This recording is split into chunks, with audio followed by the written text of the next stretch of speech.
Isang tahimik na tanghali sa isang madrasa sa Bohol. Maliwanag ang langit, mahina ang simoy ng hangin, at naririnig ang mapayapang tunog ng mga yapak ng mga estudyante patungo sa masjid. Walang babala ng panganib, walang senyales ng kamatayan, walang kidlat, walang lindol, walang kakaibang tunog, tanging kapayapaan. Ngunit sa isang iglap, ang kapayapaan ay naging pinakamisteryosong trahedya sa kasaysayan ng Pilipinas. Eksaktong sa pagtawag ng adhan para sa Salat al-Zuhr, 215 na kabataang estudyante na nag-aaral ng Quran ay biglang bumagsak ng sabay-sabay, nahulog ng walang ingay, walang daing, walang paglaban. Tila ang kanilang buhay ay binawi sa isang kisap mata. Tumakbo ang mga ustads, nagsigawan ang mga residente, at ang buong madrasa ay biglang naging laot ng kalungkutan. Ang lalong nagpakaba sa mundo ay walang anumang pahiwatig, walang lason, walang sakit, walang sugat, walang bakas ng krimen. Maging ang resulta ng otopsya ay nagsasaad na ang lahat ng kanilang organ ay nasa normal na kalagayan. Kung gayon, ano ang nangyari sa sandaling iyon ng adhan? Bakit tila pinili ng lahat na huminto sa parehong oras? Ito ba ay isang medikal na penomena na hindi pa naitala? O may isang bagay na mas malaki na hindi pa nasasaling ng isip ng tao? Ang trahedyang ito ay hindi lamang isang malawakang kamatayan. Ito ay isang misteryo na yumanig sa pananampalataya, lohika, at lahat ng sentido ng tao. Assalamualaikum warahmatullahi wabarakatuh. Bago tayo magsimula, huwag kalimutang pindutin ang like at subscribe button at panoorin ang video hanggang matapos. Huwag kalimutang mag-type ng salawat sa comment section. Naway sa pamamagitan ng pagbigkas ng salawat na iyon, ibuhos ng Allah ang mga pagpapala at lahat tayo ay makakuha ng pamamagitan ng propeta sa araw ng paghukom. Nang tanghaling iyon, ang araw sa Bohol ay tahimik na nakabitin sa langit. Tila walang anumang babala tungkol sa kakilakilabot na mangyayari. Ang maliit na madrasa na matatagpuan sa paanan ng bundok ay karaniwang puno ng mga tinig ng mga estudyanteng nagmememorya ng Quran, mga pagbigkas ng mga banal na bersikulo, at mga tawanan ng mga santri na hindi kailanman nawawala. Ang araw na iyon ay tila normal, tila mapayapa, tila imposibleng maging simula ng pinakamalaking trahedya sa kasaysayan ng madrasa sa Pilipinas. Ngunit totoo ba na ang lahat ay normal? Ang mga estudyante ay naglalakad patungo sa maliit na masjid sa gitna ng bakuran, naghahanda para sa Salat al-Zuhr. Ang ustads na nagbabantay ay huminto sandali dahil nakaramdam siya ng malamig na hangin na humampas sa kanyang liig. Gayong matindi ang sikat ng araw. Ito ba ay hangin lamang mula sa bundok o ito ay isang hindi napansin na tanda? Bakit biglang kinabahan ang puso ng ilang guro ng walang dahilan? Sa loob ng ilang minuto, ang aktibidad sa madrasa ay dumaloy na parang tubig. Naggudo ang mga estudyante, naghihintay ng ikama. Nagingitian ang mga estudyante habang nagbibiro. Walang sinuman ang nakapag-isip na ang mga sandaling iyon ang kanilang huling sandali ng buhay. Walang sinuman ang nakaisip na silang lahat ay nakatayo sa dulo ng isang hindi nakikitang bangin ng kamatayan. Sa isang sulok, isang maliit na estudyante ang nagsabi sa kanyang kaibigan, "Ewan ko ba, parang mabigat ang dibdib ko ngayon." Sumagot ang kaibigan habang tumatawa, "Siguro dami mong memorizing." Sabay silang tumawa at naglakad papasok sa masjid. Ngunit, may tao bang nakakaramdam ng anino ng kamatayan na humipo sa kanyang balikat nang hindi naiintindihan kung ano ang nangyayari? Bakit tahimik ang kapaligiran sa isang hindi nakikitang tensyon? At bakit lumitaw ang lahat ng pagkabalisa na iyon bago pa man ang adhan para sa Zuhr? Ang langit ay tila bahagyang lumabo, tila umatras ang araw ng isang hakbang. Maging ang mga ibon na karaniwang lumalapag sa mga puno ay biglang lumipad palayo. Isang manok na gumagala ay biglang tumakbo ng mabilis ng walang direksyon. Ang mga hayop ba ay mas sensitibo sa isang bagay na hindi nakikita ng tao? Isang bagay na gumagalaw mula sa likod ng kadiliman. Hanggang sa tumayo ang muezzin na nakaharap sa loudspeaker, handa ng mag-adhan, ang kapaligiran ay naging mas tahimik kaysa karaniwan. Isang katahimikan na sobrang perpekto, isang katahimikan na sobrang kahina-hinala, isang katahimikan na tila huling hininga bago may mangyari. At ang pinakamalaking tanong ay nakabitin sa hangin. Ano ang naghihintay sa kanilang lahat kapag nagsimula ang adhan? Nag-adhan na. Ang tinig ng ki Allahu Akbar, Allahu Akbar, ay umalinggaw ng maganda sa buong madrasa. Doon nagbago ang mundo. Sa sumunod na sandali, nang walang sigaw, walang galaw, walang tanda, nagsimulang bumagsak ang mga estudyante isa-isa. Walang tunog ng sakit, walang daing, walang senyales ng babala. Nahulog sila na parang mga ilaw na sabay-sabay na namatay. Posible ba na daan-daang kaluluwa ng tao ang binawi ng napakabilis at napakaayos? Ano ang makakabawi ng buhay sa ganoong katahimikan? Walang sinuman ang nakatakbo. Walang nakapagsabi ng huling salita, walang nakatulong sa sinuman. Sa loob ng 1 minuto, ang kapayapaan ay naging isang hindi maipaliwanag na takot. Ang tanong, sino o ano ang may kakayahang gawin ito? Nang matapos ang adhan, ang tanawin na lumitaw ay nagpatindig ng balahibo ng sinumang makakakita nito.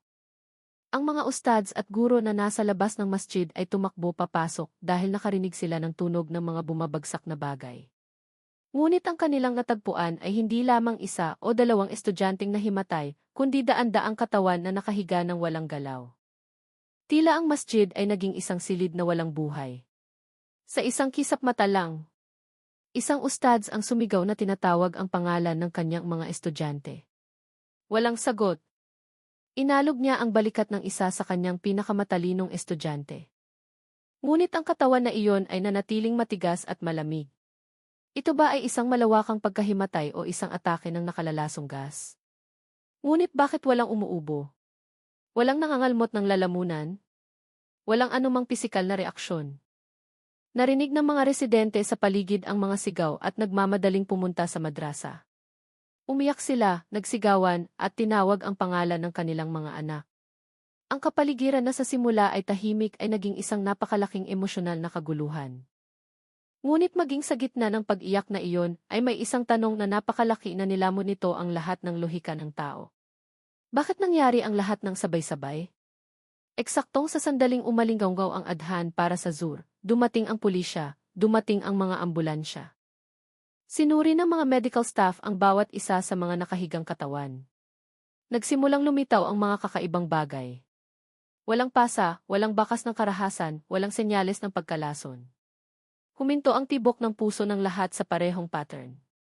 Tila may isang buton na pinindot mula sa malayo. Paano nangyari na 215 katawan ang huminto sa parehong oras? Ito ba ay krimen o isang penomena na hindi pa naitala sa kasaysayan ng medisina sa mundo? Isa sa mga doktor ang sumama sa pagsusuri at natuklasan na ang lahat ng pupil ng mga estudyante ay lumaki sa parehong sukat, tanda ng biglaang kamatayan. Ngunit ano ang nag-udyok dito? Walang nakitang lason, walang trauma. Malawakang atake sa puso. Impossible. Ang puso ng tao ay hindi maaaring huminto ng sabay-sabay ng walang pisikal na sanhi. Samantala, ilang pulis ang napansin ang isang bagay na lalong nagpatindig ng balahibo nila. Ang posisyon ng karamihan sa mga estudyante ay nakayuko. Tila sila ay bumagsak habang sasagot sa adhan. Nakaramdam ba sila ng isang bagay bago sila bumagsak o sadyang pinlano ang lahat upang maganap sa sagradong sandaling iyon? Nagsimulang magtanong ang mga investigador, kung hindi ito natural na pangyayari, sino ang gumawa nito? Paano napuksa ng isang tao ang buhay ng daan-daang estudyante nang hindi sila sinasaling? Mayroon bang ibang puwersa na kumikilos sa likod ng mga eksena? Nagsimulang lumitaw ang mga hinala sa mga bagay na hindi matatanggap ng lohika. Ilang residente ang nagbulungan tungkol sa mga ligaw na espiritu, madilim na kapangyarihan, pag-aalay ng buhay, at ipinagbabawal na ritual. Ngunit sinubukan ng pulisya na manatiling neutral at siyentipiko, kahit na sa kanilang puso, ang ilan sa kanila ay nagsimulang manghina dahil sa kanilang nakita ng araw na iyon na hindi maipaliwanag ng anumang agham. Isa sa mga investigador, isang nasa edad na lalaki na 20 taon nang nagtatrabaho sa pulisya, ay inamin na ito ang unang kaso na nagpatigil sa kanya sa pag-iisip ng anumang teorya. Tahimik lang siyang nakatayo, sinusubukang intindihin ang tanawin sa kanyang harapan. Ngunit paano ipapaliwanag ang isang trahedya na walang bakas ng gawa ng tao? Hanggang sa lumitaw ang pinakanakakatakot na tanong sa isip ng lahat. Kung ang sanhi ay hindi matagpuan sa mundo ng tao, nangangahulugan ba ito na ito ay nagmula sa isang bagay na lampas sa abot ng tao? Ang misteryo ng malawakang kamatayan na ito ay nagsimula ng kumalat sa buong buhol. Dumating ang media, nag-isip-isip ang mga reporter, natakot ang mga residente. Maraming tao ang nagtanong kung ang trahedyang ito ay maulit o kung may isang madilim na mensahe na gustong iparating ng isang tao o isang bagay bago matapos ang araw na iyon. Isang bagay ang malinaw. Hindi ito isang ordinaryong pangyayari. Hindi ito isang aksidente. Ito ay isang planadong gawain. Ngunit sino, paano at para sa anong layunin? Ang tanong na iyon ay nakabitin sa hangin. Isang tanong na hindi pa nasasagot ng sinuman. Isang tanong na kalaunan ay magdadala sa mga investigador sa isang 125 taong gulang na ulama at magbubunyag ng isang bagay na mas madilim pa kaysa sa malawakang kamatayan mismo. At dito pa lamang nagsisimula ang misteryo. Mga sandali matapos ang malawakang kamatayan na iyon, ang bakuran ng madrasa ay napuno ng mga tunog ng sigawan at iyakan na nagpapalitan. Ngunit sa gitna ng kaguluhan na iyon, ang mga pulis at medical staff ay tahimik na nakatayo sa isang pagkalito na mas malalim kaysa sa hamog sa umaga. Nakatayo sila na nakapaligid sa daan-daang bangkay ng mga estudyante na nakahiga ng sunod-sunod na parang maayos na pila. Walang dugo, walang sugat, walang tanda ng karahasan. Ang mga katawan ay tila natutulog, ngunit ang kanilang mga mata ay nakabukas ng walang laman. Ang mga pupil ay lumaki sa isang paraan na magkapareho. Tila isang kapangyarihan ang kumapit sa kanilang buhay sa isang iglap. Isang doktor na may karanasan, si Ife Rahmat, ay tumitig sa monitor ng portable heart rate monitor. Lahat ng linya ay flat, lahat ng walang anumang pagbabago, walang tanda ng buhay. Paulit-ulit siyang umiling habang bumubulong, imposible ito. Hindi maaaring huminto ang lahat sa parehong oras. Ang kanyang boses ay tila basag. Tila siya mismo ay hindi naniniwala sa kanyang sinasabi. Kung isang tao ang biglang namatay, posible. Kung 2 tao, posible. Ngunit 215 katao sa isang segundo, ano ang makakagawa niyan? Ang tanong na iyon ay nakabitin na parang multo sa ibabaw ng ulo ng lahat. Ito ba ay kapangyarihan ng tao o isang bagay na lampas sa kakayahan ng tao? Nagpatuloy ang forensic team sa pagsusuri. Kinuhanan nila ng litrato, sinuri ang temperatura ng katawan, sinuri ang mga mata at balat. Ngunit, lahat ng resulta ay pareho. Bigla ang kamatayan na walang medikal na sanhi. Huminto ang puso, huminto ang utak, ngunit walang pisyolohikal na proseso na nagpapaliwanag ng sanhi. Walang lason sa bibig, walang amoy ng kemikal sa hangin, walang kahit maliit na sugat. Tila ang 215 na buhay ay kinuha, hindi namatay. Sinubukan ng commander ng investigasyon na si Irawan na huminga ng malalim habang tinitingnan ang tanawin sa kanyang harapan. Marami na siyang hinarap na kaso ng krimen sa loob ng maraming taon, mula sa brutal na pagpatay hanggang sa mga terorismo. Ngunit ito ay lubhang naiiba. Paano natin ipapaliwanag ito sa publiko, bulong niya. Ngunit bago pa man siya makapag-isip ng sagot, isang opisyal ang sumigaw na tinawag siya. Isa sa mga estudyante na sinisuri noon ay nagkaroon ng nagbabagong ekspresyon. Ang mga matang dating nakabukas ng malaki ay biglang tila gumalaw. Ngunit nang suriin ng mas malapit, walang anumang kakaiba. Ito ba ay isang optical illusion lamang o may isang bagay na nakatago sa mga katawan na iyon? Nagsimulang mangilabot ang mga medical staff. Posible ba na ang mga estudyante ay nakakaranas ng isang bagay na hindi nakikita ng mata ng tao? Bakit tila nagpapakita ang ilang bangkay ng banayad na pagbabago kapag hinawakan? Tila may natitirang enerhiya na nakakabit pa rin sa kanilang mga katawan. Pagdududa, takot, at katahimikan ang bumalot sa lugar ng madrasa. Nagtinginan ang mga pulis tila naghahanap ng sagot sa mukha ng isa't isa. Walang nakakaalam kung ano ang kanilang kinakaharap. Pagkatapos ay may lumitaw na isang bagay na lalong nagpagulo sa kanilang pag-iisip. Lahat ng kamatayan ay nangyari eksaktong sa parehong segundo nang umalinggaw ang unang salita ng adhan. Ito ba ay nagkataon o ito ang nag-udyok? Sino ang pumili ng oras na iyon? Bakit ang adhan, ang sagradong panawagan para sa pagsamba, ay naging tanda ng pagsisimula ng trahedya? Nagbulungan ang ilang pulis. May kakaiba. Hindi ito ordinaryong kaso ng pagpatay. Hindi ito gawa ng ordinaryong tao. Walang makakapatay ng daan-daang tao nang walang kagamitan, nang walang bakas. Ngunit kung hindi tao, sino? Nagsimulang lumubog ang gabi habang ang mga bangkay ay dinadala sa mga ambulansya. Sa madilim na liwanag ng mga spotlight, naramdaman ng mga investigador ang isang kakaibang pakiramdam na tila sumusunod sa bawat hakbang nila. Tila hindi pa tapos ang trahedya at sa ulo ng bawat isa, isang tanong ang patuloy na bumubulong. Kung ang sanhi ng kamatayan ay hindi matagpuan sa totoong mundo, nangangahulugan ba ito na nagmula ito sa mundo ng mga hindi nakikita? Ang pagkalito na iyon ay naging takot.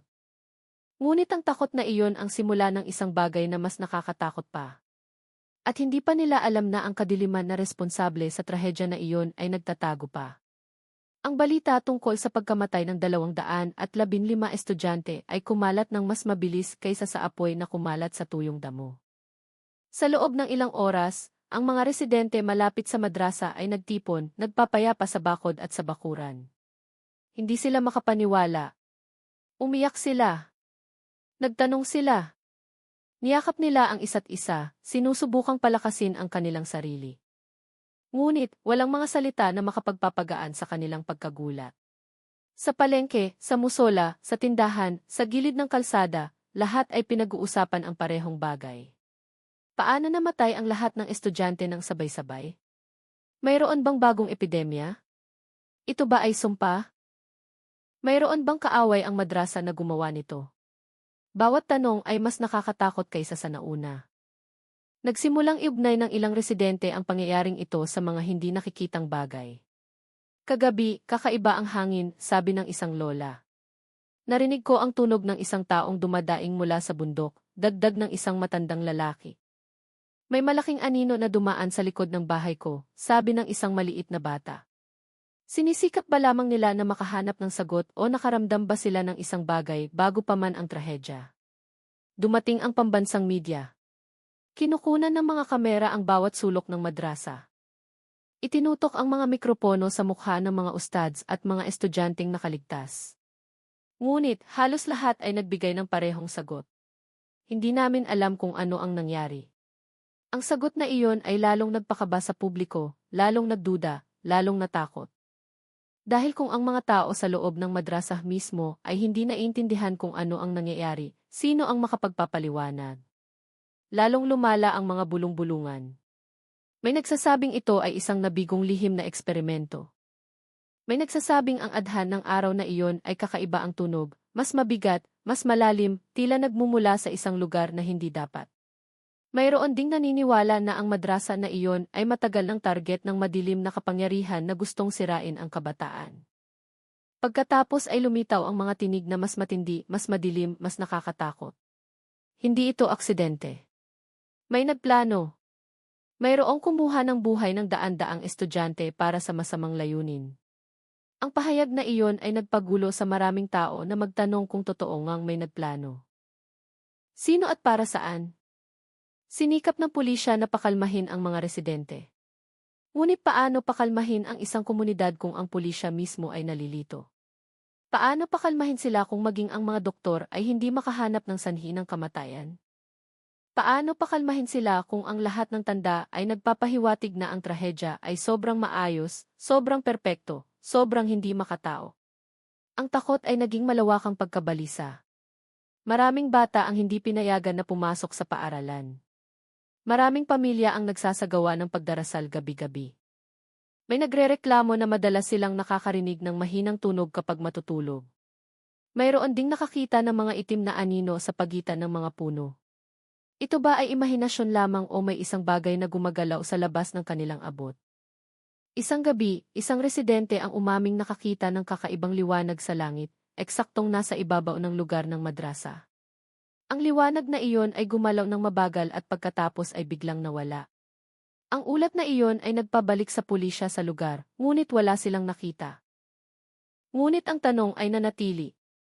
Ang liwanag ba na iyon ay may kaugnayan sa malawakang kamatayan o isa pa itong tanda na hindi pa nabubunyag? Araw-araw, lalong lumala ang mga bulong-bulungan hanggang sa iugnay ng mga tao ang trahedyang ito sa mga praktikang itim na mahika. Maraming naniniwala na ang bilang na 215 ay hindi random na numero. Na mayroong isang partikular na ritual na nangangailangan ng ganoong bilang. Isang ritual na hindi dapat sabihin, hindi dapat ikalat, hindi dapat malaman ng ordinaryong tao. Nang marating ang isyu na iyon sa tainga ng pulisya, Isa sa pinakamatandang investigador ang nagsabi ng mabigat, kung may ritual nga, tanging isang taong napakalakas lang ang makakagawa niyan. Ang mga salitang iyon ay nagpasimula ng bagong tensyon. Sino ang sapat na malakas upang kumitil ng napakaraming buhay sa isang iglap?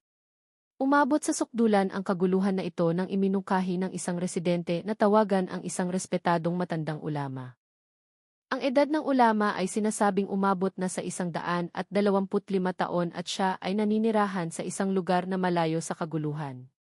Maraming naniniwala na mayroon siyang malalim na kaalaman tungkol sa mga bagay na hindi maipaliwanag ng lohika ng tao. Sa huli ay nagpasya ang pulisya na oras na upang humingi ng tulong. Oras na upang harapin ang ulama na sa loob ng maraming dekada ay naging tagapangalaga ng balanse sa pagitan ng nakikita at hindi nakikitang mundo. Ngunit hindi pa nila alam na ang sagot na kanilang hinahanap ay magbubukas ng pinto sa isang kadiliman na mas malaki pa kaysa sa kanilang inakala.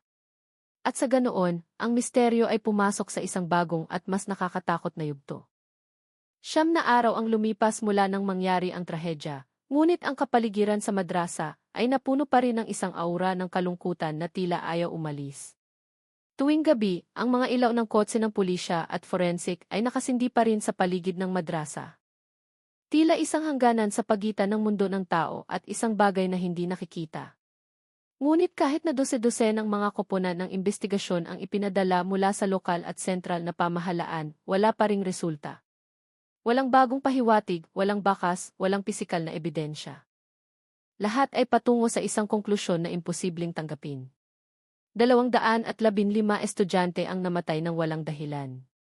Si Irawan, ang punong investigador, ay nakaupo ng malalim ang iniisip sa loob ng temporaryong post. Ang kanyang mukha ay maputla, ang kanyang mga mata ay pula dahil sa kakulangan ng tulog. Nakasalansan ang mga ulat ng otopsya sa mesa. Lahat ay naglalaman ng parehong pangungusap. Walang nakitang pisikal na abnormalidad, negatibo ang toksikolohiya, walang internal na pinsala. Ang pangungusap na iyon ay tila nang iinis sa kanya sa bawat pagbasa niya. Paano nangyari na daan-daang katawan ang nagpakita ng magkaparehong resulta ng otopsya ng walang sanhi ng kamatayan? Ito ba ay resulta ng krimen o isang penomena na lumalagpas sa lohika? Lahat ng koponan ay umiikot sa isang bilog ng impyerno. Habang lalo silang naghahanap ng sagot, lalo namang lumalabo ang katotohanan. Sinabi pa nga ng forensic doctor na si E. Rahmat ang isang pangungusap na nagpatigil sa buong silid ng tahimik, sa medikal na pananaw. Hindi ito natural na kamatayan, ngunit hindi rin ito kamatayan na maipapaliwanag ng agham ng medisina. Ibig sabihin, ano? Na ang malawakang kamatayan na ito ay hindi mula sa mundo ng medisina. Kung gayon, saan? Sa ika-4 na gabi, isa sa mga miyembro ng investigasyon team ang nakaranas ng kakaibang pangyayari. Habang sinusuri muli ang lugar ng masjid, umamin siyang nakarinig ng tunog ng daan-daang tao na nagbabasa ng mga talata ng Quran. Ngunit nang lumingon siya, wala siyang nakita. Tanging katahimikan lamang. Nahulog siya at napaupo. Sobra siyang nanginig. Nang magulat siya, pinagtawanan siya ng ilang pulis. Ngunit ang iba, lalo na ang mga nakakita na ng mga kakaibang bagay, ay nagsimulang maniwala na may isang bagay na naiwan sa madrasa na iyon. Maging ang ilang residente ay nagulat ng mga katulad na ligalig. Ang tunog ng mga tsinelas ng estudyante na tumatakbo patungo sa masjid sa ilang partikular na oras. Gayong bakante na ang masjid. Amoy ng pabango na tila jasmine ang biglang naamoy, pagkatapos ay nawala. Ngunit ang pinaka-nakakatindig balahibo ay ang ulat ng isang ustads. Nakita niya ang mga anino ng mga bata na nagbabasa ng Quran sa sulok ng silid, ngunit nawala ito ng lapitan. Ito ba ay guni-guni lamang dahil sa trauma? O ito ba ay isang espiritual na bakas ng trahedya? O mayroon bang ibang enerhiya na nananatili pa rin sa lugar na iyon? Sa loob ng 9 na araw, walang anumang konkretong katotohanan. Tanging mga tanong lamang na araw-araw ay lalong nagpapabigat sa dibdib. Bakit 215 estudyante ang namatay ng sabay-sabay? Bakit sa sandaling adhan para sa Zuhr? Bakit nang walang bakas na medikal o kriminal? Kung hindi tao ang gumawa nito, sino? Isa sa mga investigador, isang babae na kilala sa kanyang pagiging matatag, ay sa wakas ay nagsabi, hindi natin matatapos ang kaso na ito gamit lamang ang agham ng pulisya. Iyon ang nagpatigil sa buong silid. Ang pahayag na iyon ay bawal, ngunit alam ng lahat na tama siya. Hindi sila nakaharap sa isang ordinaryong pagpatay. Ito ay isang bagay na mas malaki, mas madilim, at mas planado kaysa sa anumang naitala nila. Sa ikasyam na araw, nang hindi inaasahan, isang residente ang dumating na nagdala ng balita na nakaakit ng pansin ng lahat. Sinabi niya, may isang matandang ulama na nakatira sa malalim na kagubatan, kilala sa kanyang edad na mahigit 1 siglo, at pinaniniwala ang may kaalaman tungkol sa hindi nakikitang mundo. Sumumpa ang residente na ang ulama na iyon ay nakakakita ng isang bagay na hindi nakikita ng ordinaryong tao. Nagduda ang ilang pulis. Paano nangyari na ang modernong imbestigasyon ay lumipat sa isang matandang ulama sa kagubatan? Ngunit nang mabigo ang lahat ng paraan, nang hindi na nagbigay ng sagot ang lohika, hindi ba makatuwiran na maghanap ng sagot ang tao mula sa hindi karaniwang pinagmulan? At ang unang tanong na lumitaw ay, alam ba talaga ng ulama na iyon ang isang bagay o magbubukas lamang sila ng mas madilim na pinto? Ang paglalakbay patungo sa tirahan ng ulama ay hindi madali. Kailangan nilang maglakad sa isang makitid na landas na napapaligiran ng kagubatan. Malayo sa ingay ng mga sasakyan at ilaw.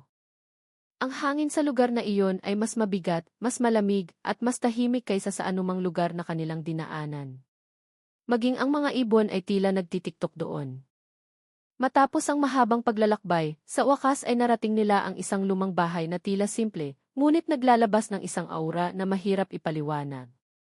Isang matandang lalaki ang nakaupo sa balkonahe ng bahay. Ang kanyang katawan ay nakayuko, ang kanyang buhok ay puting-puti. Ngunit ang kanyang mga mata ay napakatalas. Tila walang makakatago sa kanyang paningin.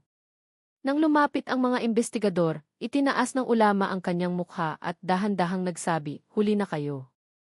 Ang kanyang boses ay malalim, kalmado, ngunit yumanig sa puso ng bawat nakarinig. Paano niya nalaman ang kanilang pagdating? Paano niya nalaman ang kanilang layunin? Bago pa man sila magsalita, sinubukan ni Irawan na ipaliwanag ang nangyari sa madrasa. Ngunit bago siya matapos, pinutol siya ng ulama ng isang pangungusap na nagpatindig ng balahibo ng lahat. Hindi sila namatay ng walang dahilan. Ang kanilang kaluluwa ay kinuha ng mga kamay na uhaw sa kapangyarihan. Mabilis na tumibok ang puso ng mga pulis. Ano ang ibig sabihin ng kinuha? Kinuha ng sino?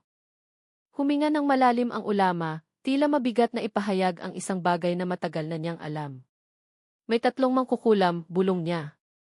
3 mangkukulam na may itim na mahika na mataas ang antas. Nagsasagawa sila ng ritual ng pag-aalay upang madagdagan ang kanilang kapangyarihan. At ang kailangan nila ay mga banal na kaluluwa. Mga banal na kaluluwa. 2 salita na yumanig sa loob ng bawat isa sa kanila. Ito ba ang dahilan kung bakit target ang mga estudyante? Bakit kailangan mga estudyante? Bakit kailangan sila na naghahanda para sa salat? Bakit eksaktong sa oras ng adhan? Mayroon bang simbolikong kahulugan? O sadyang nangangailangan ang ritual na iyon ng sagradong oras upang isagawa? Nagpatuloy ang ulama, ang malawakang kamatayan na inyong nakita ay hindi kamatayan. Ito ay pagkuha. Pagkuha ng kaluluwa sa isang hininga. Ang makakagawa niyan ay tanging ang mga nagbenta ng huling bahagi ng kanilang pagkatao. Natahimik ang mga investigador, hindi makapagsalita. Dumating sila na may pag-asa na makakuha ng pahiwatig. Ngunit ang kanilang nakuha ay isang katotohanan na mas madilim kaysa sa kanilang inakala. Kung gayon, ano ang kanilang layunin? Tanong ng isa sa mga pulis na nanginginig ang boses. Ipinikit ng ulama ang kanyang mga mata sandali bago sumagot, pinakamataas na kapangyarihan, kapangyarihan upang kontrolin ang buhay, kapangyarihan upang buksan ang pinto sa pagitan ng mundo ng tao at ng mas madilim na mundo. Ang tunog ng hangin ay bumubulong sa pagitan ng mga puno, tila nakikinig din ang kagubatan sa kanilang usapan. "Nandyan pa ba sila?" tanong ni Irawan. Dahan-dahang idinilat ng ulama ang kanyang mga mata at sinabing may tonong nagpatigil sa hangin. "Hindi pa sila tapos at kung huli na kayo, mas marami pa silang kukunin." Ang mga salitang iyon ay tumama sa kamalayan ng mga investigador. Kung ang 3 mangkukulam ay totoong ang nagpapatuloy sa kanilang ritual, nangangahulugan iyon na ang trahedya sa madrasa ay simula pa lamang. Kung gayon, sino ang susunod na target? Naghahanap ba sila ng ibang madrasa, ibang mga bata? O nangangailangan ba sila ng mas malaking bilang ng mga biktima? Bago pa man lalong malito ang mga pulis, tumayo ang ulama sa kanyang mahina na katawan at pumasok sa bahay. Bumalik siya na may dalang isang lumang aklat na tila napakatanda. Mula sa aklat na iyon, binasa niya ang isang dasal na sinasabing kayang protektahan ang tao mula sa itim na mahika na may mataas na antas. Ang dasal na pananggalang. Kunin niyo ang dasal na ito, sabi niya. Ito lamang ang makakapigil sa kanilang kapangyarihan. Kung wala ito, hindi na kayo makakabalik. Nagtinginan ang mga pulis. Hindi na ito ordinaryong investigasyon. Hindi na ito ordinaryong operasyon ng paghuli ng kriminal. Ito ay isang paghahanap sa tatlong mangkukulam na ang kapangyarihan ay hindi kayang pigilan ng mga armas o ordinaryong batas. Ito ay isang paglalakbay patungo sa isang madilim na mundo na hindi pa nila napasok. Bago sila umalis, matalim silang tinitigan ng ulama at sinabing may mahinang boses, huwag kailanman silang titigan sa mata ng higit sa 3 segundo. Kung kayo ay mahumaling, kayo ang susunod na magiging biktima. Ang pangungusap na iyon ay tumago sa kaluluwa ng mga investigador ng mas malalim kaysa sa malamig na hangin ng gabi na tumagos sa buto. Lumitaw ang tanong. Kung ang tatlong mangkukulam ay may kakayahang kumitil ng napakaraming buhay, sapat ba ang dasal na pananggalang upang pigilan sila? At handa ba ang mga pulis na harapin ang kadiliman na hindi pa nila naiisip? Hindi nila alam na nagsisimula pa lamang ang kanilang paglalakbay. Isang paglalakbay na magdadala sa kanila sa hindi pa nararating na teritoryo, isang teritoryo kung saan nakataya ang buhay ng tao at ang kadiliman ay naghihintay sa isang bahagyang ngiti ng tatlong mangkukulam na uhao sa kapangyarihan. Ang simoy ng hangin sa hapon sa kagubatan ng Bohol ay mahina. Ngunit mas malamig ito kaysa karaniwan. Nakaupo ng pabilog ang mga investigador sa harap ng matandang ulama. Samantala, ang liwanag ng araw na tumatago sa pagitan ng mga puno ay nagdulot ng mahabang anino sa lupa. Napakatahimik ng kapaligiran hanggang sa ang tunog ng lumang bahay na gawa sa kahoy ay tila napakalakas. Alam nilang malapit na silang makarinig ng katotohanan na kayang baguhin ang lahat. Ngunit handa ba sila? Dahan-dahang binuksan ng matandang ulama ang lumang aklat na hawak niya kanina. Ang mga pahina ay marupok, ngunit ang mga nakasulat dito ay malinaw na parang tagapagtago ng mga sinaunang sikreto na hindi kailanman nagbago. Nagtanong kayo, sino ang utak sa likod ng trahedya na iyon? Sabi niya ng mahina ngunit matatag. Ang sagot ay, 3 itim na mangkukulam na lumampas na sa hangganan ng tao. Napalunok ang mga pulis. Bagamat narinig na nila ang pangalan ng mga mangkukulam mula sa mga bulong-bulungan ng residente, ang marinig ito ng direkta mula sa matandang ulama ay nagpatindig ng balahibo sa katotohanan. Ang 3 mangkukulam na iyon ay magkakaugnay, patuloy ng ulama. May kanya-kanya silang papel sa ritual ng pag-aalay ng mga banal na kaluluwa. Ang una ay ang tagakolekta ng intensyon. Ang pangalawa ay ang tagabigkis ng kaluluwa at ang pangatlo ay ang tagakuha ng buhay. Ang mga salitang iyon ay nagpabigat sa hangin. Tagakolekta ng intensyon, tagabigkis ng kaluluwa, tagakuha ng buhay. Posible ba na mayroong ganoong kadilim na mahika? At bakit ang mga estudyante ang pinili? Dahil ba mas malinis ang kanilang puso, mas banal, mas mahalaga sa nakakatakot na ritual na iyon? Tinitigan sila ng ulama isa-isa tila tinitiyak na nakakarinig ang lahat. Ang kamatayan na iyon ay hindi nang walang pattern. Naghintay sila sa pinakasagradong oras. Sa adhan para sa zur. Ang oras kung kailan ang pinto sa pagitan ng mundo ng tao at ng mundo ng mga espiritu ay pinakamababa. Ang pinakamadaling oras upang putulin ang koneksyon sa pagitan ng kaluluwa at katawan. Sino ang mag-iisip na ang trahedya ay pinlano ng detalyado na may katumpakan sa oras na kahit ang mga siyentipiko ay hindi kayang gayahin? Kung totoo nga, nangangahulugan iyon na ang trahedya ay hindi lamang pagpatay, ito ay isang ritual na isinagawa ng may kasadya at nakakatakot na madilim na katalinuhan. Nagtanong si Irawan, buhay pa ba sila? At kung ginagawa pa rin ba nila ang ritual? Dahan-dahang isinara ng matandang ulama ang kanyang aklat at huminga ng malalim. Buhay pa sila at hindi pa sila kontento. Ang pangungusap na iyon ay tumusok sa puso ng bawat isa sa kanila. Hindi pa kontento. Nangangahulugan ba iyon na ang trahedya ng 215 estudyante ay simula pa lamang?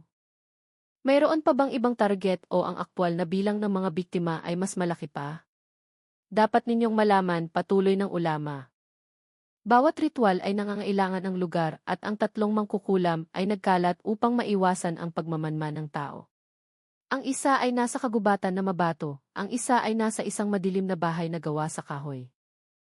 At ang isa pa ay nasa isang malabong lasyan. Bawat isa ay may iba't ibang kapangyarihan at impluensya. Nagtinginan ang mga investigador. Hindi nila alam kung sino ang mas nakakatakot. Ang mangkukulam na nagtitipon ng intensyon, ang mangkukulam na nagbubuklod ng kaluluwa, o ang mangkukulam na kumukuha ng buhay. Ngunit pagkatapos ay sinabi ng ulama ang isang bagay na nagpatindig ng balahibo nila. Mayroon lamang kayong kaunting oras bago isagawa ang susunod na ritual. Kung magtatagumpay sila, ang bilang ng susunod na mga biktima ay hindi titigil sa daan-daan. Pagkatapos ay lumitaw ang malaking tanong sa isip ng lahat. Sino nga ba ang tatlong mangkukulam na iyon? Saan nagmula ang kanilang kapangyarihan? At kaya ba talaga ng mga pulis na harapin sila? Ang sagot na iyon ay nagdala ng bagong takot, ngunit din ng bagong determinasyon. Sa unang pagkakataon, napagtanto ng mga investigador na nakikipaglaban sila sa isang kaaway na hindi lamang mapanganib, kundi hindi rin nagmumula sa kanilang mundo. At bago sila makakilos, binigyan sila ng ulama ng lokasyon na magbabago sa kanilang paglalakbay. Maging isang pinakamadilim na pangangaso sa kanilang buhay. Tumayo ang matandang ulama mula sa kanyang upuan at itinuro ang silangan sa isang hanay ng bundok na tila malabo sa likod ng hamog. Ang unang mangkukulam ay nasa batong kagubatan. Ang lugar na iyon ay mapupuntahan lamang ninyo sa ilang partikular na panahon. Kung bumaba ang hamog, huwag kayong pumasok. Kung huminto ang hangin, kailangan ninyong umatras. Dahil doon nagtitipon ang pinakamalakas na madilim na enerhiya. Nagtinginan ang mga investigador. Paano nila matutunton ang isang tao sa ganoong kalaking batong kagubatan? Paano nila mailalahad ang pagkakaiba? Alin ang anino ng tao at alin ang anino ng isang bagay na hindi tao at paano sila makakatagal kung ang lugar na iyon ay talagang sentro ng madilim na enerhiya?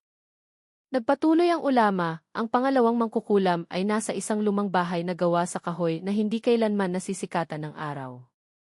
Ang bahay na iyon ay nasa kapatagan. Ngunit kahit sa tanghali, hindi kayo makakahanap ng liwanag doon. Siya ay may kakayahang lumikha ng ilusyon. Maaari niyang gawin kayong makakita ng mga bagay na wala at hindi makakita ng mga bagay na naroroon. Isang investigador na bihirang matakot sa anumang bagay ay biglang nakaramdam ng malamig na dumaloy sa kanyang gulugod. Guni-guni, mga anino, panlilin lang. Paano nila matitiyak kung ano ang kanilang nakikita?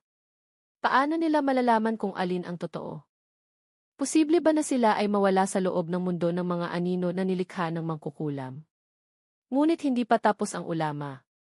Tumingin siya sa lasyan na malayo sa kanluran. Ang lugar kung saan nakabitin ang makapal na hamog mula pa umaga. Ang ikatlong mangkukulam ang pinakamapanganib. Siya ay nasa isang malabong lasyan, isang lugar kung saan natatakot din ang hangin na dumaan. Siya ang kumukuha ng buhay. Hindi lamang siya nagtatago. Ang paliwanag na iyon ay nagpatibok ng puso ng mga pulis ng mas mabilis. Kung ang unang mangkukulam ang tagatawag ng intensyon, ang pangalawang mangkukulam ang tagabigkis ng kaluluwa, kung gayon ang ikatlong mangkukulam ang tunay na tagaganap. Posible ba na hindi pa tapos ang nakakatakot na ritual na iyon? Posible ba na ang lasyan na iyon ay nagtatago pa rin ang natitirang enerhiya mula sa nakaraang trahedya? Itinaas ng ulama ang kanyang kamay at sinabi, kailangan ninyong pumunta sa tatlong lugar na iyon. Ngunit tandaan, dapat ninyong basahin ang dalawang pananggalang sa tuwing maramdaman ninyo na nagbabago ang hangin. Kung hindi, kayo ay magiging bahagi ng susunod na ritual. Ang mga anino sa paglubog ng araw ay tila gumagalaw ng mag-isa. Ang tunog ng kagubatan ay malayo sa karaniwan. At naramdaman ng mga investigador ang isang bagay na hindi pa nila naramdaman kailanman. Isang takot na hindi nagmumula sa banta ng tao, kundi sa banta ng kadiliman na walang hugis. Hindi nila alam kung handa sila. Hindi nila alam kung sapat ang dasal na iyon. Hindi nila alam kung makakabalik sila ng ligtas. Ngunit isang bagay ang sigurado nilang alam. Kung hindi nila pipigilan ang ritual na iyon, isang mas malaking trahedya ang mangyayari bago sila umalis. Dahan-dahang nagsalita ang ulama, ngunit malinaw, anuman ang inyong makita, huwag paniwalaan ang lahat. Maaaring malinlang ang inyong mga mata, maaaring madaya ang inyong mga tenga, ngunit ang puso na protektado ng dasal ang gagabay sa inyo. Ang huling tanong ay yumanig sa kanilang isip. Kung ang tatlong mangkukulam ay may ganoong kalaking kapangyarihan, ano nga ba ang kanilang huling layunin? At kaya ba ng ordinaryong tao na pigilan ang kapangyarihan na hindi nagmumula sa mundong ito? Nang may mabibigat na hakbang ngunit puno ng determinasyon, naghanda ang mga investigador patungo sa unang lokasyon. Nagsimula na ang pangangaso at naghihintay ang kadiliman sa kanila. Lumubog ang araw nang tawagin ng ulama ang mga investigador upang lumapit. Malamig ang hangin. Tila mas mabilis na dumating ang gabi kaysa karaniwan. Dahan-dahang umuugoy ang mga puno sa paligid ng bahay na gawa sa kahoy, tila nakikinig din sa kanilang usapan. Tinitigan ng mga investigador ang matandang ulama na may paggalang at takot. Alam nilang ang ibibigay ng ulama ay hindi lamang isang ordinaryong dasal, kundi ang huling proteksyon sa pagharap sa kadiliman na hindi kayang pigilan ng anumang sandata. Binuksan ng ulama ang isang itim na rolyo ng tela at kinuha ang isang maliit na piraso ng papel na maisulat Arabic na luma. Ang sulat ay tila buhay na dumadaloy sa papel. Ito ang dasal na ipinasa mula sa aming mga guro, sabi niya ng mahina. Ang dasal na ito ay hindi lamang nagpoprotekta sa katawan, kundi nagbabantay din sa inyong kaluluwa mula sa kanilang paghawak. Kinuha ni Irawan ang papel na iyon na nanginginig ang mga kamay. Nang hawakan niya ito, tila may mainit na enerhiya na dumaloy mula sa kanyang palad patungo sa buong katawan. Tinitigan niya ang ulama na may mga matang puno ng tanong, kaya ba talaga ng dalawang ito napigilan sila? Tinitigan siya ng ulama ng malalim, tila nakakakita direkta sa kanyang kaluluwa. Hindi sila pipigilan ng dasal na ito, sagot niya. Ngunit ang dasal na ito ay magpapalapit sa inyo. Nang hindi mananakaw ang inyong kaluluwa. Ang mga salitang iyon ay nagpatahimik sa buong investigasyon team. Ang paglapit pa lang ay nagbabanta na sa buhay. Paano pa kaya ang paghuli sa kanila? Pagkatapos ay idinagdag ng ulama ang isang pangungusap na nagpatindig ng balahibo. Kung babasahin ninyo ang dasal na ito nang may pagdududa sa puso, hindi ito gagana. Ang kanilang kapangyarihan ay kumakain ng pagdududa, takot at kawalan ng katiyakan.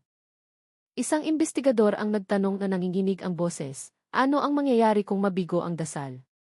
Sumagot ang ulama ng walang kurap, kung gayon, kayo ang magiging huling biktima bago umabot sa sukdulan ang kanilang ritual.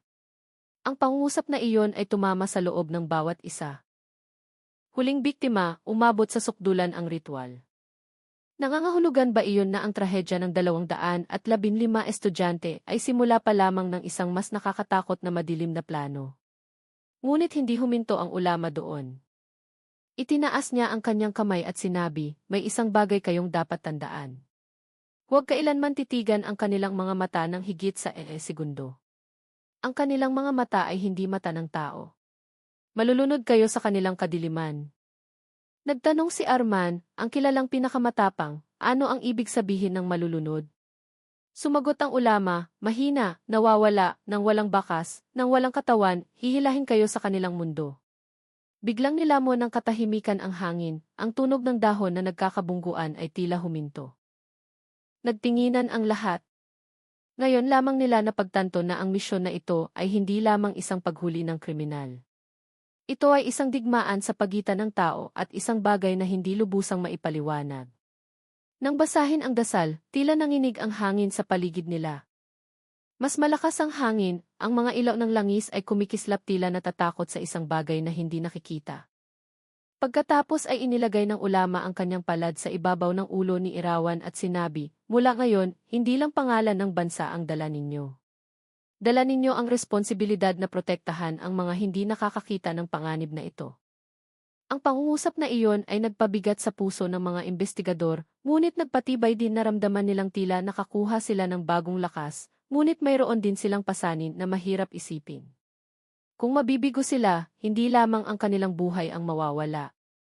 Maaaring mawalan ang mundo ng tao ng hangganan na naghihiwalay dito mula sa madilim na mundo na sinusubukang tumagos.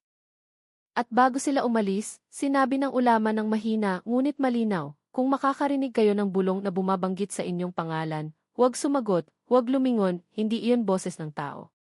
Lumitaw ang tanong na bumabalot sa bawat hakbang nila, anong uri ng bulong ang kanilang maririnig? Sapat ba talaga ang dasal na iyon upang protektahan sila o lumalakad ba sila patungo sa isang bitag na hindi nila maiiwasan? Nang may dasal sa kamay at takot sa dibdib, naghanda ang mga investigador patungo sa batong kagubatan kung saan matatagpuan ang unang mangkukulam. Nagsimula na ang kanilang pangangaso. Ang batong kagubatan ay sinalubong sila ng isang hindi natural na katahimikan. Huminto ang hangin, naging mabigat ang hangin. Walang tunog ng hayop, walang tunog ng mga dahon na nagkakabungguan. Tila ang buong kalikasan ay humihinga habang papalapit ang mga investigador. Mahigpit nilang hawak ang dasal na pananggalang. Mabilis na tumibok ang kanilang puso. Handa ba silang harapin ang anumang naghihintay sa loob?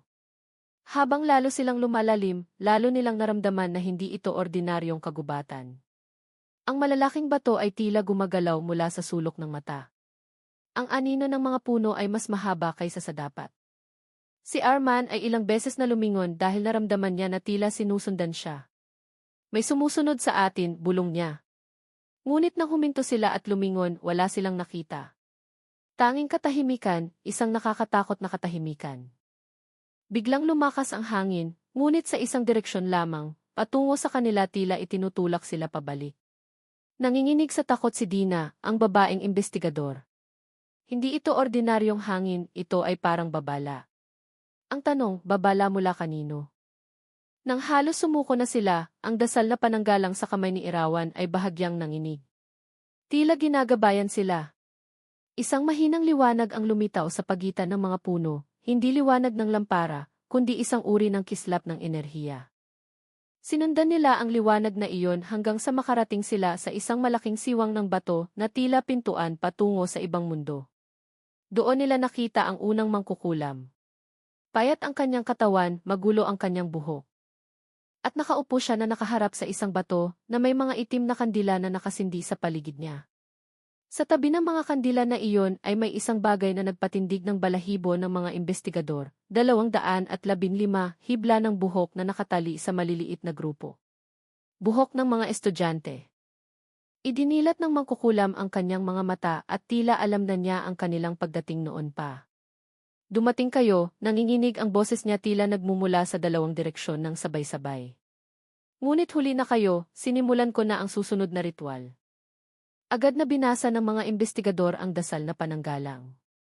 Nang basahin ang dasal na iyon, tila napaurong ang mangkukulam. Ang mga itim na anino na nakapalibot sa kanya ay tila natunaw na parang uso. Ah, kaya pala kayo dumating na may proteksyon, sabi niya habang tumatawa ng mahina. Ngunit sa tingin niyo, mapipigilan kami ng dalawang iyon? Sinubukan ni Arman na lumapit. Ngunit itinaas ng mangkukulam ang kanyang kamay at nagsimulang manginig ang mga bato sa paligid nila. Hindi ang lindol na ito ay kontrol. Kontrol ng isang taong lumampas na sa hangganan ng tao. Huwag titigan ang kanyang mga mata, sigaw ni Dina. Naalala ang mensahe ng ulama, yumuko silang lahat ng kaunti, nakatuon sa katawan ng mangkukulam nang hindi tinitingnan ang kanyang mukha. Ngunit mabilis na gumalaw ang mangkukulam, tumalon sa pagitan ng malalaking bato na parang isang ligaw na nilalang. Bawat galaw niya ay hindi natural. Bawat tunog niya ay parang tunog mula sa ibang mundo. Ngunit habang patuloy silang nagbabasa ng dasal, unti-unting humina ang kanyang kapangyarihan. Huminto sa panginginig ang mga bato, namatay ang mga kandila, at ang mangkukulam ay bumagsak. Nang siya ay arestuhin, sumigaw siya, sa tingin niyo, sapat na ang pagpigil sa akin. Naghihintay na ang dalawa pa at nagsimula na ang huling ritual. Ang mga salitang iyon ay yumanig sa mundo ng mga investigador. Kung ito pa lang ang unang mangkukulam, gaano kalakas ang pangalawa at pangatlong mangkukulam at ang huling ritual, ano ang ibig sabihin? Mayroon pa bang susunod na biktima? Nang may malamig na pawis sa katawan at mabilis na tibok ng puso, hinila ng mga investigador ang unang mangkukulam palabas ng batong kagubatan. Hindi pa sila tapos. Nagsisimula pa lamang sila sa pintuan ng kadiliman at dalawa pang pintuan ang naghihintay na may mas nakakatakot na kapangyarihan. Kakalubog pa lang ng araw nang lumabas ang mga investigador sa batong kagubatan na puno ng alikabok ang katawan at humihinga ng mabilis. Matagumpay ang paghuli sa unang mangkukulam, ngunit hindi ito tagumpay, kundi babala. Ang mga huling salita ng mangkukulam ay patuloy na umalinggaw sa kanilang isip. Naghihintay na ang dalawa pa at nagsimula na ang huling ritual. Ano ang ibig sabihin ng huling ritual? Bakit niya sinabi tila may mas malaking bagay pa? At bakit naramdaman nilang lalong bumibigat ang hangin na sumusunod sa kanila tila may nagtatago mula sa likod ng kadiliman? Ang paglalakbay patungo sa lokasyon ng pangalawang mangkukulam ay nagsimula sa isang tahimik na gabi. Ang lumang bahay na gawa sa kahoy ay sinasabing hindi kailanman nasisikatan ng araw kahit sa gitna ng tanghali.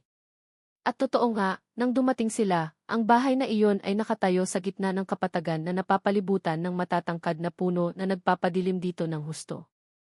Walang liwanag, walang tunog, walang tanda ng buhay. Tila ang bahay na iyon ay lumamo ng liwanag at tunog ng sabay. Bakit ang dilim? Bulong ni Dina.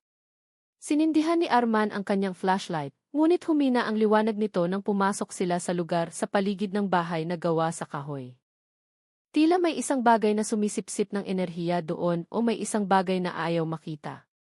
Ang gusali ay tila matanda, marupok at puno ng sapot ng gagamba. Ang hagdan ng kahoy patungo sa pangunahing pinto ay dahan-dahang humuni nang umakyat si Irawan. Ngunit bago siya kumatok, isang mahinang tunog ang narinig mula sa loob ng bahay. Isang tunog ng mahinang pagtawa. Isang tawa na hindi sa ordinaryong tao. Isang tawa na nagpatindig ng balahibo at nagpatigil sa hangin. Tiningnan ni Arman ang iba. Boses ng bata iyon. Walang sumagot dahil alam nilang ang sagot ay hindi. Nang dahan-dahang bumukas ang pinto, ang makapal na dilim ang bumati sa kanila. Hindi kayang tumbukin ng flashlight ang lalim ng silid.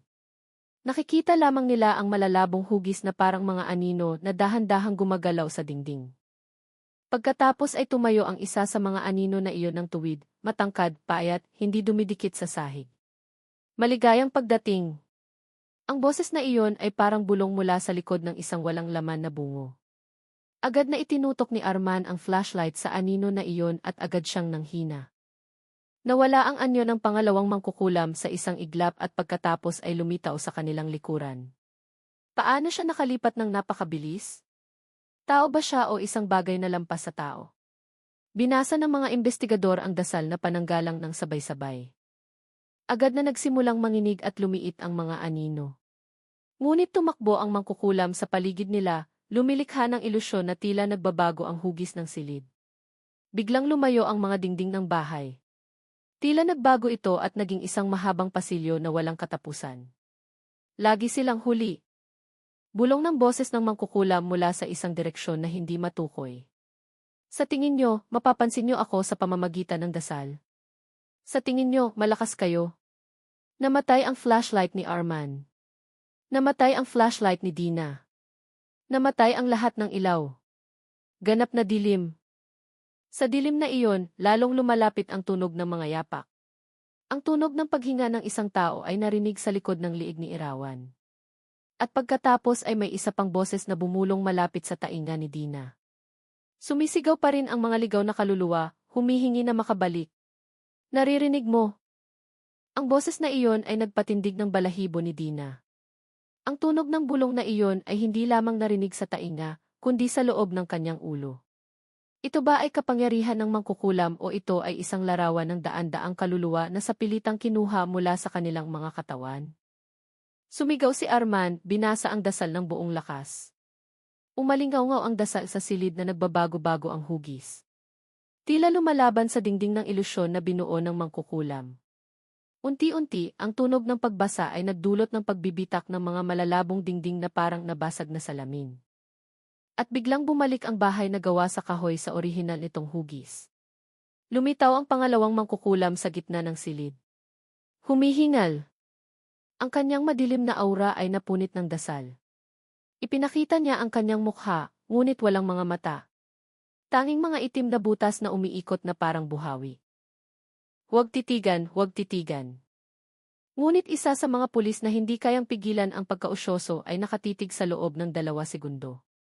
Sapat na iyon upang bumagsak siya ng walang tunog. Patuloy na binasa ang dasal na pananggalang. Habang lalong lumalakas, lalong matatag. Umungol ang mangkukulam, ang kanyang katawan ay naglalaho na parang uso. Sinubukan niyang sumalakay, ngunit tila nasusunog ang kanyang katawan sa kapangyarihan ng dalawang iyon. Sa huli, bumagsak siya. Ngunit bago ganap na nawala ang kanyang kapangyarihan, sinabi niya ng may boses na nagpatindig ng balahibo, "Sa tingin niyo, napigilan niyo kami." Naghihintay ang tagakuha ng kaluluwa, tinatawag ng mga kaluluwang iyon at siya ay mas malakas kaysa sa aming dalawa. Ang mga salitang iyon ay umalinggaw-ngao sa kanilang tainga. Kung ang pangalawang mangkukulam pa lang ay may kakayahang lumikha ng ganoong kalaking ilusyon, gaano kakilakilabot ang ikatlong mangkukulam? Ano nga ba ang huling ritual? At kaya ba ng mga investigador na makatagal na may mahinang katawan, malamig na pawis at gulong-gulong isip? Lumabas sila sa bahay na gawa sa kahoy. At nagsisimula pa lamang ang pinakanakakatakot na paglalakbay sa kanilang buhay. Sinalubong sila ng latsean ng makapal na hamog na nakabitin na parang kurtina ng kamatayan. Bawat hakbang ay tila mabigat na parang sinusubukang hilahin sila ng lupa papasok. Ang mga kakaibang tunog ay umalinggaw-ngaw mula sa malayo na parang pinipigilang sigaw o mga bulong na hindi maintindihan. Ang matinding halumigmig ay nagpahirap sa kanilang paghinga. Maging ang dasal na pananggalang na hawak ni Irawan ay tila mas mabigat kaysa dati. Ito ba ay tanda na ang madilim na enerhiya sa lasyan na ito ay mas malakas? O matagal na ba silang hinihintay ng ikatlong mangkukulam? Habang lalo silang lumalalim sa lasyan, nakita nila ang isang bagay na nagpakaba sa kanilang dibdib. Sa gitna ng lasyan, sa ibabaw ng malumot na lupa, nakatayo ang isang ritual na bilog na naglalaman ng 215 kandila. Ang bilang na iyon ay kapareho ng mga estudyanteng namatay. Bawat kandila ay nakasindi ng isang abnormal na apoy.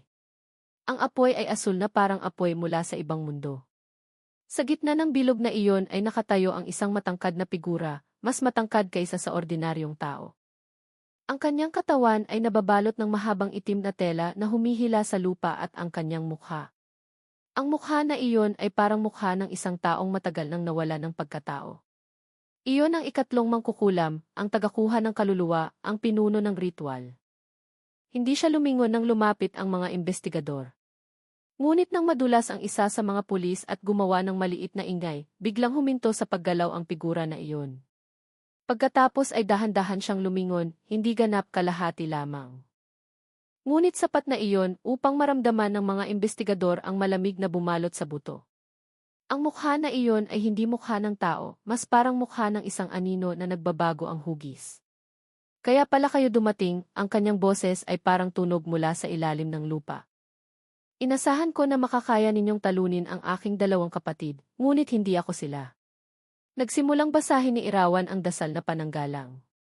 Nanginginig ang kanyang boses, ngunit pinilit niya ang sarili. Nagsimulang manginig ang mga asul na kandila. Nagbago ang direksyon ng hamog sa paligid. Lumapit ang ikatlong mangkukulam. Naramdaman nilang gumalaw ang lupa sa ilalim ng kanilang mga paa. Tila tinatanggihan ng buong kalikasan ang kanilang presensya. Mas malakas na binasa ni Dina ang dasal. Sumunod si Arman. Ngunit ang dasal ay tila bumabalik, hindi tumago sa madilim na aura ng mangkukulam. Sapat ba ang dasal na ito?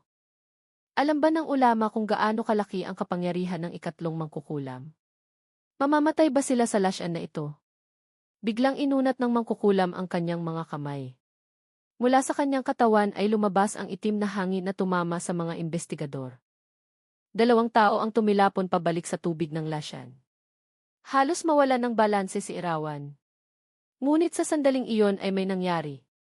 Ang dasal na kanilang binasa ay nagbago ng melody, naging mas malakas, mas malalim, mas matalim.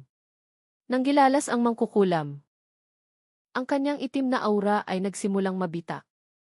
Sinubukan niyang tawagin pabalik ang mga kaluluwang kinuha niya.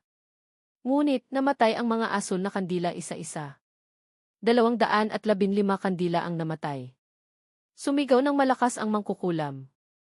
Isang tunog na yumanig sa dibdib ng mga investigador. Ngunit ang dasal na binasa ng buong tapang ay sa wakas ay nagpatigil sa ritual na iyon magpakailanman. Bumagsak ang katawan ng ikatlong mangkukulam sa lupa na parang isang anino na nawala ng pinagmulan ng liwanag. Ngunit bago siya mawala, bumulong siya, hindi niyo alam kung anong pintuan ang isinara niyo. Natahimik ang latsian, nagsimulang humupa ang hamog, bumalik ang hangin. Ang mga investigador ay tahimik, nalilito, na trauma, ngunit buhay pa rin. Ngunit ang pinakamalaking tanong ay nakabitin pa rin sa hangin. Kung ang ritual na ito ay napigilan, nawala na ba ang banta o may isang bagay pa rin na naiwan sa likod ng madilim na pintuan na sandaling nabuksan? Hindi pa nila alam ang sagot at hindi pa alam ng mundo na ang trahedyang ito ay simula pa lamang ng isang mas malaking bagay. Nagsimulang bumalik sa dati ang latyan matapos bumagsak ang katawan ng ikatlong mangkukulam. Namatay na ang mga asul na kandila, dahan-dahang humupa ang hamog, at ang hangin na dati tila bumibigat sa dibdib ay naging mas magaan. Ngunit hindi nakaramdam ng ginhawa ang mga investigador. Naramdaman pa nga nila ang isang bagay na mas nakakatakot. Isang ganap na katahimikan na tila hindi natural. Tila ang kalikasan ay humihinga, naghihintay kung ano ang susunod na mangyayari. Tiningnan ni Dina ang katawan ng ikatlong mangkukulam na nakahiga ng walang galaw. Patay na ba talaga siya? Walang sumagot. Dahil walang sigurado, dahan-dahang lumapit si Arman, tinitiyak na wala ng kapangyarihan ang figura na iyon. Ngunit sa bawat hakbang na ginawa niya, bahagyang nanginginig ang lasyan. Tila alam ng lupa mismo na may isang bagay na hindi dapat hawakan. Nang balak ni Arman na baligtarin ang katawan ng mangkukulam, biglang tumusok ang isang itim at maputlang kamay sa tubig ng latsian at kinapitan ang kanyang braso. Lahat ng investigador ay sumigaw. Sinubukan ni Arman na hilahin ang kanyang kamay. Ngunit napakalakas ng kapit ng mangkukulam, masyadong malakas para sa ordinaryong tao. Dahan-dahang idinilat ng mangkukulam ang kanyang mga mata. Hindi mata ng tao, hindi rin mata ng hayop. Ang mga mata na iyon ay parang dalawang walang lamang butas na sumasalamin sa walang hanggang kadiliman. Hindi pa tapos ang ritual, bulong niya. Ang kanyang boses ay parang dalawang boses ng sabay-sabay, boses ng tao at boses ng iba na nagmumula sa madilim na lugar. Agad na binasa ni Irawan ang dasal na pananggalang ng buong lakas. Sumunod si Dina at ang iba pang investigador. Nagpatong-patong ang kanilang mga boses sa panginginig sa takot. Ang dasal ay nagdulot ng pag-usok sa katawan ng ikatlong mangkukulam na parang nasusunog na papel. Ngunit hawak pa rin niya si Arman. Kaya ko pa rin kumuha ng isa, sigaw ng mangkukulam na boses na bumiyak sa hangin. Sumigaw si Arman sa sakit. Nagsimulang umitim ang balat sa kanyang braso. Tila sinisipsip ang kanyang kaluluwa. Kaya ba talaga ng mangkukulam na ito na kunin ang huling kaluluwa? Aktibo pa rin ba ang ritual kahit namatay na ang mga kandila? Huli na ba naman sila? Ipinikit ni Irawan ang kanyang mga mata at binigkas ang dasal sa isang mahaba at puno ng pananampalataya na paghinga. Lumabas ang dasal ng mas malakas, mas malinaw, mas matibay kaysa dati na parang tunog mula sa libu-libong dila. At sa sandaling iyon, umungol ng malakas ang ikatlong mangkukulam. Pagkatapos ay nawasak ang kanyang katawan at naging itim na alikabok na kumalat sa ibabaw ng latsyan. Bumagsak si Arman ng mahina. Maputla ang kanyang mukha. Sinuri ni Dina ang kanyang pulso, buhay pa, ngunit napakahina. May isang bagay na kinuha mula sa kanya. Bagamat hindi lahat sila ay huminga ng malalim. Sa wakas ay natalo ang ikatlong mangkukulam. Napigilan ang ritual. Ngunit hindi nagtagal ang pakiramdam ng tagumpay. Dahil mula sa gitna ng madilim na lasyan, narinig ang tunog ng mahinang dagundong. Hindi tunog ng tubig, hindi tunog ng hangin. Mas parang tunog ng daan-daang pinong bulong na hindi matukoy. Tila may isang pintuan na malapit ng isara, ngunit hindi pa ganap na sarado. Tinitigan ni Irawan ang lasyan na may seryosong mukha. Ano? May naiwan? Walang sumagot. Ngunit alam ng lahat ang sagot. Dahil nang umalis sila sa lasyan na iyon, dahan-dahang bumalik ang hamog. Tila may isang bagay na naghihintay ng oras upang muling bumangon. Ang tanong na nagpatindig ng balahibo ay nakabitin sa hangin. Kung nawasak na ang ikatlong mangkukulam, sino ang bumubulong ng mga tunog na iyon? Mayroon pa bang ibang mas malaking kapangyarihan na nagtatago pa rin? At ganap na ba talagang sarado ang ritual o naantala lamang? Nang gabing iyon, bumalik ang mga investigador sa madrasa na may malumanay na hakbang at puso na nanginginig pa rin. Matagumpay silang nakahuli ng tatlong mangkukulam, 2 ang buhay, 1 ang nawasak. Matagumpay nilang napigilan ang ritual. Matagumpay nilang nailigtas ang buhay na hindi pa nakuha. Ngunit walang sinuman sa kanila ang nakaramdam ng pagmamalaki o ginhawa. Ang natira lamang ay isang malabong takot, takot sa isang bagay na hindi nila alam ang hugis, ngunit naramdaman nila ang presensya nito. Ang mga labi ng 215 estudyante ay inilibing ng may mahaba at taimtim na panalangin. Libu-libong tao ang dumalo sa libing na iyon, ngunit walang sinuman ang nakakaalam kung ano talaga ang nangyari. Inanunsyo lamang ng pulisya na matagumpay na nalutas ang kaso nang hindi inilalahad ang mga detalye na maaaring yumanig sa pananampalataya ng mga tao. Ngunit sa ika-negatibo 40 gabi matapos ang trahedya, isang bagay na hindi pa nila naiisip ang nangyari. Sinubukan ng bagong muezzin ng madrasa na i-record ang adhan para sa zuhur gamit ang audio equipment ng masjid. Gusto niyang subukan ang kalidad ng tunog dahil bagong kagamitan ang inilagay. Nang i-play muli ang recording, biglang lumamig ang buong silid. Nagsimula ng normal ang adhan. Allahu Akbar. Allahu Akbar. Ngunit sa ikalawang bahagi, eksaktong matapos humupa ang tinig ng muezzin, may isa pang tunog. Isang mahinang tunog, maraming nagpatong-patong na parang daan-daang bata ang nagbabasa ng Quran ng sabay-sabay, parang tunog ng mga estudyante na dapat ay wala na. Agad na pinatay ng muezzin ang recording. Nanginginig ang kanyang katawan. Dahil ang mga tunog na iyon ay hindi tunog ng buhay na tao, hindi tunog ng etyo, hindi tunog ng interference ng kagamitan, iyon ay tunog mula sa ibang mundo. Isang tunog na narinig ng mga investigador sa loob ng bahay na gawa sa kahoy ng pangalawang mangkukulam. Isang tunog na bumulong sa lasyan. Ang balita na iyon ay umabot sa tainga ni Irawan. Nagmamadali siyang pumunta sa madrasa, sinuri ang recording mismo. At nang marinig niya ito, namutla ang kanyang mukha na parang papel. Hindi ito possible. Ngunit malinaw ang tunog. Tunog ng daan-daang estudyante, tunog na hindi dapat lumabas.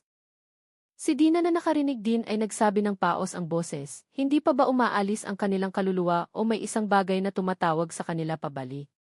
Kinapitan ni Arman ang kanyang braso na nanlalamig pa rin. O ibig bang sabihin nito na hindi pa ganap natapos ang ritual? Ang tanong na iyon ay nakabitin na parang madilim na ulap sa ibabaw ng kanilang ulo. Kung hindi pa tapos ang ritual, sino ang nagpapatuloy nito? Nahuli na ang unang 2 mangkukulam, nawasak na ang ikatlong mangkukulam. Sino na ngayon? Nang magtipon sila sa tahimik na masjid, biglang humina ang mga ilaw. Malamig na hangin ang pumasok mula sa bintana. At mula sa loudspeaker na patay na ay narinig ang isang bulong. Isang boses. Hindi boses ng estudyante, hindi boses ng mangkukulam. Isang boses na mas matanda, mas mabigat, mas malalim na parang boses ng isang taong matagal nang naghihintay. Hindi pa sarado ang pintuan. Nag-freeze sila dahil ang boses na iyon ay hindi nagmula sa speaker, hindi sa recording device, hindi sa anumang bagay na maipaliwanag ng tao. Iyon ay isang boses na lumitaw mula sa kung saan, o mas tumpak, mula sa kung ano.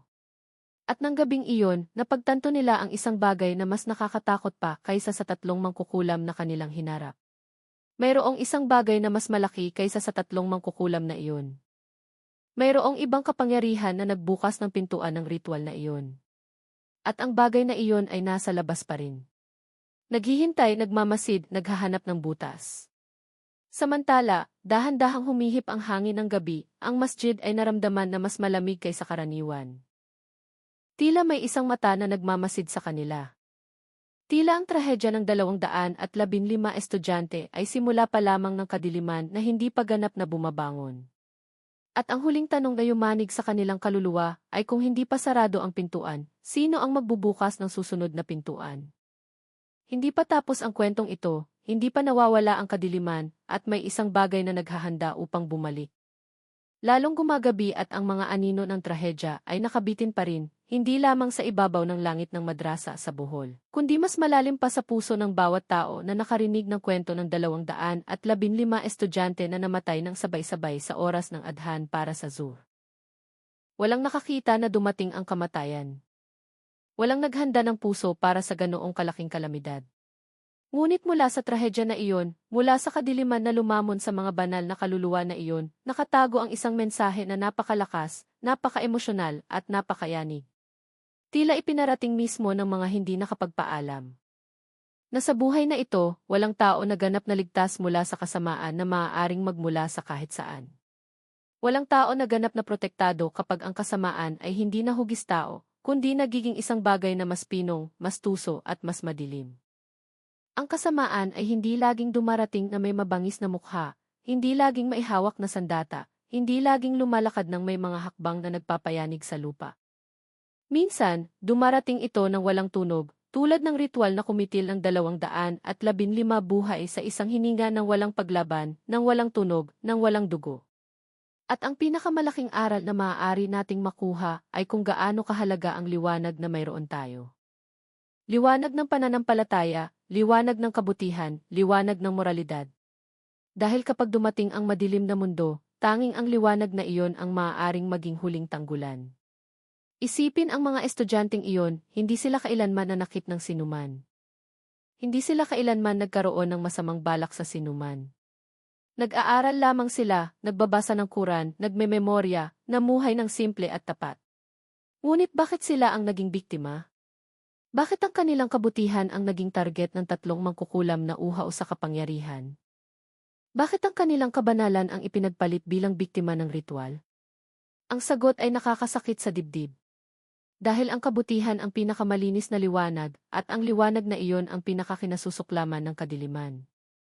Ang mga estudyante, mga batang kaluluwa na malinis, ang pinakatunay na simbolo ng pag-asa ng bansa, ng isang kinabukasan na gustong sumikat. Ngunit dahil sa napakalakas ng liwanag na iyon, ito ang naging target ng mga nagtapon ng kanilang pagkatao para sa madilim na kapangyarihan. At dito matatagpuan ang pinakanakakatakot na aral sa moral. Kapag hindi protektado ang kabutihan, sisikaping targetin ito ng kasamaan. Hindi mahalaga kung sino tayo, hindi mahalaga kung gaano tayo kabait, hindi mahalaga kung gaano kalinis ang ating intensyon. Kung tayo ay magiging pabaya, kahit sa isang iglap, makakahanap ng butas ang kadiliman upang makapasok. Ang trahedya na iyon ay nagtuturo na ang buhay ay hindi lamang tungkol sa paghabol sa mga pangarap, hindi lamang tungkol sa pag-memorize ng mga aralin, hindi lamang tungkol sa paggawa ng mga routine. Ang buhay ay isang larangan ng digmaan sa pagitan ng liwanag at kadiliman. May mga pagkakataon kung kailan napipilitan ang tao na harapin ang mga kaaway na hindi nakikita ng mata.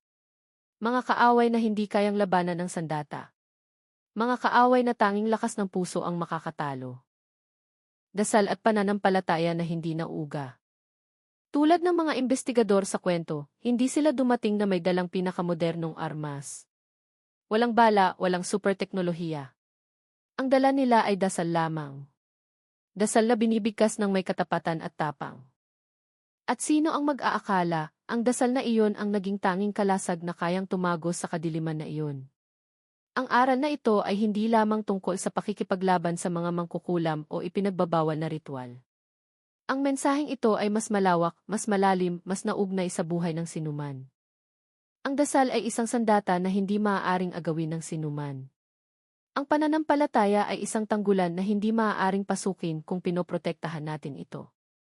Ang kabutihan ay isang liwanag na hindi maaaring patayin maliban kung tayo mismo ang magpapahina nito. At sa likod ng lahat ng kakilakilabot na nangyari, ang trahedya na iyon ay tila bumubulong sa atin. Bantayan mo ang iyong kabutihan, dahil ang kabutihan na hindi binabantayan ay magiging pagkain ng kadiliman. Ang 3 mangkukulam ay nagpakita kung gaano kalayo ang maaaring maligaw ang tao, kapag pinili nila ang madilim na landas para sa kapangyarihan. Isinakripisyo nila ang daan-daang kaluluwa para lamang sa personal na interes. Pinatahimik nila ang kanilang konsensya.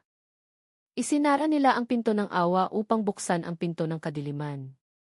At sa huli, sila mismo ang naging biktima ng kapangyarihan na kanilang tinawag.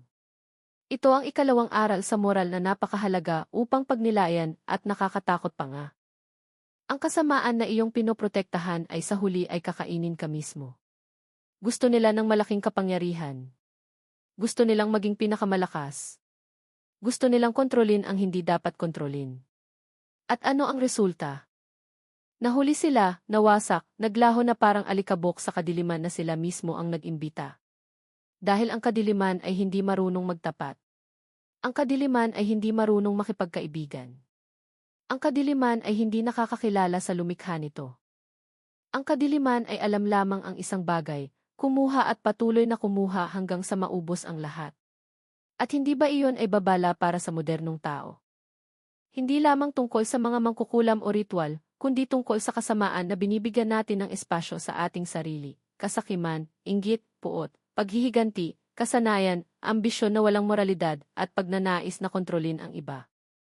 Hindi ba lahat ng iyan ay maliliit na anyo ng kadiliman na isang araw? Kung hindi makontrol, ay maaaring lumaki at maging halimaw tulad ng tatlong mangkukulam na iyon. May iba pang aral sa moral na mas emosyonal, mas nakakasakit, mas makatao. Alagaan ang kapwa-tao, alagaan ang inyong mga anak, alagaan ang susunod na henerasyon. Kung ang 215 estudyante ay maaaring mawala sa isang hininga, kung gayon, ipinapaalala nito sa atin na ang mga bata ang pinakamahalagang kayamanan. Hindi lamang para sa mga magulang, kundi para sa bansa at sa relihiyon. Sila ang magpapatuloy ng liwanag. Sila ang kinabukasan. Sila ang sagradong simbolo ng pag-asa na itinatanim natin ngayon. Ngunit ipinakita ng trahedya na iyon kung gaano sila kahina kapag pabaya tayo sa pagprotekta. Gaano kadali silang malalagay sa panganib kapag hindi natin sila binibigyan ng sapat na espiritual, moral at sosyal na proteksyon. Kung makakalimot ang tao sa dasal, sino ang magpoprotekta sa kanila? Kung makakalimot ang tao sa kabutihan, sino ang magiging kanilang kalasag? Kung makakalimot ang tao sa mga moral na pagpapahalaga, ano ang matitira para sa susunod na henerasyon? May dahilan kung bakit nakikita ng 125 taong gulang na matandang ulama ang banta na hindi nakikita ng iba. Dahil pinangalagaan niya ang liwanag na iyon sa buong buhay niya. Dahil pinanatili niya ang kaalaman, pananampalataya, at moralidad sa kanyang puso. At ang aral sa moral sa likod ng figura ng ulama ay malinaw. Kung ang mundo ay puno ng kadiliman, kung gayon kailangan natin ng mga tao na patuloy na humahawak sa liwanag. Hindi na kailangang maging 125 taong gulang para doon. Hindi na kailangang maging isang dakilang ulama. Ang bawat tao ay maaaring maging liwanag hanggat pinapanatili niya ang kanyang puso na malinis, tapat, at totoo. At sa wakas, may pinakanakakatakot na aral sa moral sa lahat ng mensahe. Ang kadiliman ay hindi kailanman ganap na nawawala. Naghihintay lamang ito ng pagkakataon. Ang mga tunog mula sa recording ng Adhan ay patunay. Ang mga tunog ng mga kaluluwa na patuloy na bumubulong ay patunay. Ang hamog na bumabalik sa latsian ay patunay. Naghihintay lamang ang kadiliman na muling buksan ng tao ang pintuan na iyon sa pamamagitan ng kasalanan, kapabayaan, kasakiman o pagkawala ng pananampalataya. Kung gayon, ang aral sa moral ay huwag kailanman buksan ang pintuan na isinara ng Diyos. Huwag buksan ang pintuan ng kadiliman kahit gaano kaliit ang lokasyon nito. Dahil kapag nabuksan ang pintuan na iyon, kahit bahagya, muling malalagay sa panganib ang mundo ng tao. At ang trahedya tulad ng 215 estudyante ay maaaring maulit anumang oras. At para sa taong nagbabasa ng kwentong ito, ang moral ay tila babala. Kung hindi mo poprotektahan ang iyong liwanag, ang kadiliman ang magpoprotekta sa iyo. At ang kadiliman ay hindi kailanman nagpoprotekta sa iyo ng may pag-ibig. Palagi itong humihingi ng biktima. Maraming salamat sa lahat ng nag-like at nag-subscribe. Naway gantimpalaan ng Allah ang inyong kabutihan ng perpektong kalusugan, mahabang buhay, puno ng pagpapala, at masaganang biyaya na walang katapusan.